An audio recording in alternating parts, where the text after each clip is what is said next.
Hi there, I'm Dan Martell, serial entrepreneur, investor, and creator of SaaS Academy. In this video, I'm going to share with you how to fire an employee gracefully without feeling horrible, but do it in a way that gets the job done. Make sure that you're clear and there's no misunderstandings, and be sure to stay to the end, where I share with you a framework called the weekly sync, which would probably have allowed you to identify and support that employee a lot quicker. Maybe they were still going to go, but this structure of a weekly meeting format will really get you clear. I'll share with you how to get that at the end.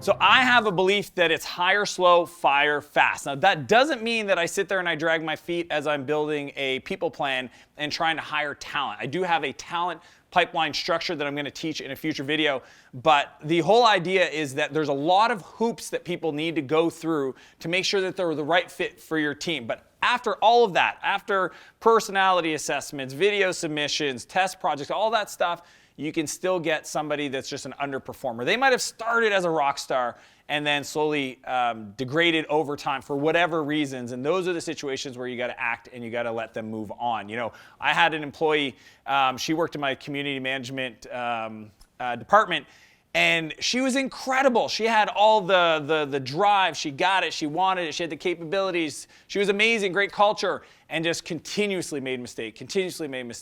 And I'm going to walk you through the process that I used to not only let her go, but to make sure that she never felt like it blindsided her. I think that if you do things right, my belief is, if you have somebody that's underperforming and you know, right? Here's a great question. If I fired everybody that worked for you right now, and in 3 months down the road, I gave you permission to hire them back, who would you enthusiastically hire back?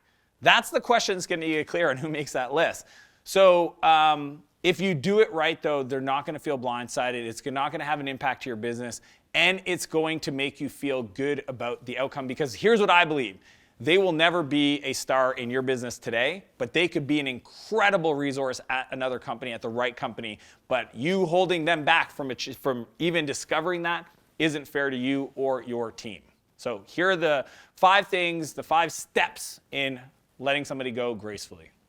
Number 1, prep the accounts. This means looking at the body of work they're working on, all the different logins, all the different accounts, all the different team members that they've been interacting with, all the different projects they've been accountable for, and audit that. Make sure that you have a clear understanding that if they move on, that you've already thought through all the different levels of access they had. You may not even have the password for certain accounts. You may not even know the name of a vendor that they've been working with to get a certain project completed. So you want to do a quick audit and prep all the accounts and make sure that you have a hit list, that as soon as you have that conversation with them, that you've got an action plan to transition work and or migrate accounts to somebody else. Number 2, schedule the sit down. This to me is the most important. If you're going to let somebody go, especially if they've been with you for a while, you owe them the courtesy of sitting down eye to eye. You want to look at them and let them know, hey, this is where we're at. This is what's happening.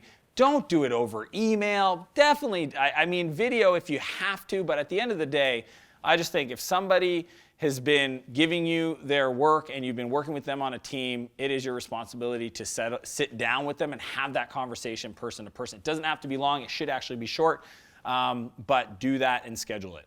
Number 3, this is not a discussion. I think the biggest mistake that people make when they let somebody go is they say, hey, here's how I'm feeling and it's just not working out for me. How do you feel? And then all of a sudden they're saying, well, things are going great. I don't understand. I know that I haven't been hitting my numbers and I know things are going a little tough, but what do you mean? What are you trying to say right now? And then all of a sudden it turns into this crazy discussion about, well, yeah, it's not my fault. You didn't do this and you said this would happen. And then all of a sudden I had to do all this extra work, and it's like, whoa, whoa, whoa. At the end of the day, it's not a discussion. It's very clear. Sit down, let them know your position is no longer available at this company. Today is your last day. Here's what's going to happen next. I just want to let you know how much we appreciate the time that you've given to the company and the organization, and we wish you all the best. If you can support us in the transition, I'd love to write you a recommendation to the next role. Because a lot of times, the person's actually talented. These are the toughest ones, but this is, to me, the way I've seen it. They're talented. They're just not going to work for you.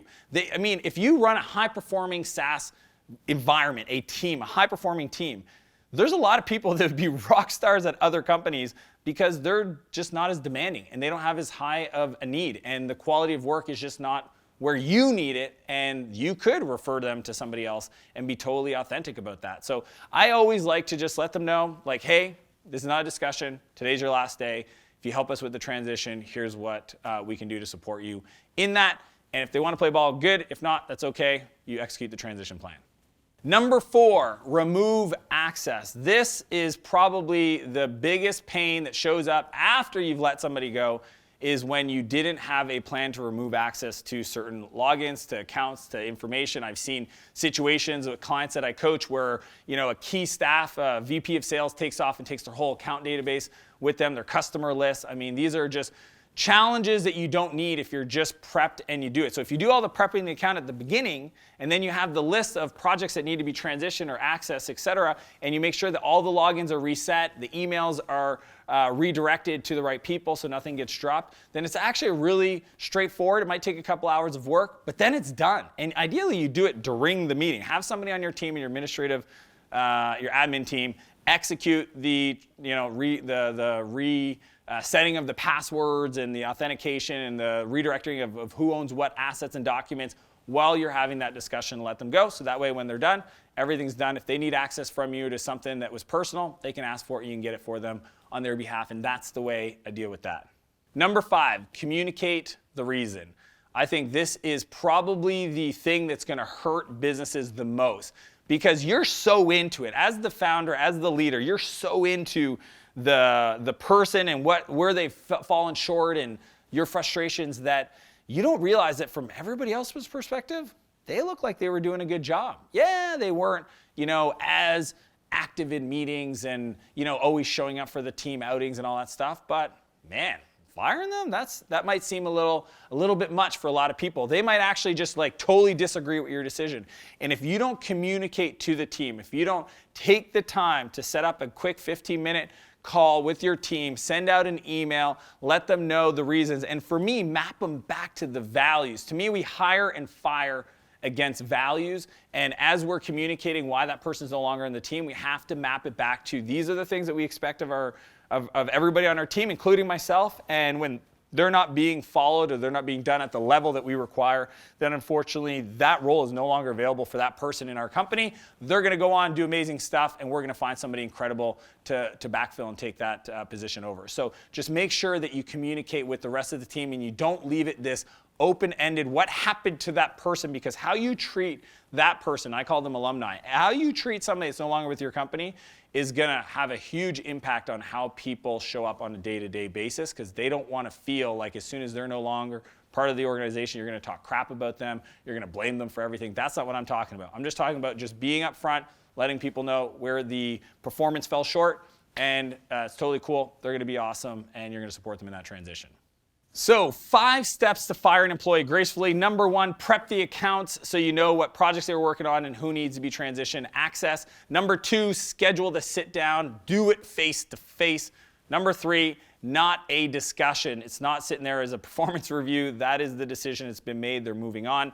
Number 4, while you're having the meeting, remove access so that way it's clean, it's done, there's no questions. If they need something, they can always ask. And number 5, communicate the reason to the team so that everybody's clear where that person fell short. So that is how you fire somebody gracefully from your organization. But at the beginning, I mentioned an incredible resource called the Weekly Sync that allow you to get clear with your team on who's doing what and what big rocks they need to move forward. To grab your copy, click the link below and download that. It has the agenda structure that I use on a weekly basis to build and maintain and train my high-performing team. So my favorite parts of that is the big rocks and the scorecard. So you can get a copy with the link. Click that below. Get your copy. And if you like this video, be sure to click the like button, subscribe to my channel. And if there's somebody you care about that you think this could serve, feel free to share it with them directly. As per usual, I want to challenge you to live a bigger life and a bigger business. And I'll see you next Monday. Yo, you're fired. That's what you don't want to do. You're fired, you're fired, you're fired.